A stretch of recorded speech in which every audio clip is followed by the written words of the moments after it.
वैभव सूर्यवंशी हे नाव तुम्ही ऐकलेच असतील। बिहारमधील समस्तपूरमध्ये राहणारा हा वैभव सूर्यवंशी काही दिवसांनी खूप चर्चेत आहे, कारण वैभव सूर्यवंशी याने तोडला ह्या दोन लिजेंड प्लेअरचा रेकॉर्ड, ज्यात सचिन तेंडुलकर सर आणि युवराज सिंग सर। लहान वयात ट्रिपल सेंचुरी मारणारा हा वैभव सूर्यवंशी आहे।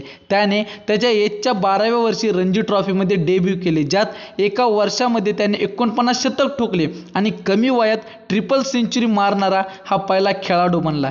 येणाऱ्या IPL ऑक्शनमध्ये वैभव सूर्यवंशीचे नाव झळकले आणि ह्या IPL ऑक्शनमध्ये पहिल्याच वेळी लागणार 13 वर्षाच्या खेळाडूवर बोली। मग मला सांगा की वैभव सूर्यवंशी हा कोणत्या टीमकडून खेळताना आपल्याला दिसेल? तुमचे मत कमेंटमध्ये कळवायला विसरू नका आणि आपल्या चॅनेलवर नवीन असाल तर चॅनेलला सबस्क्राईब केल्याशिवाय जाऊ नका।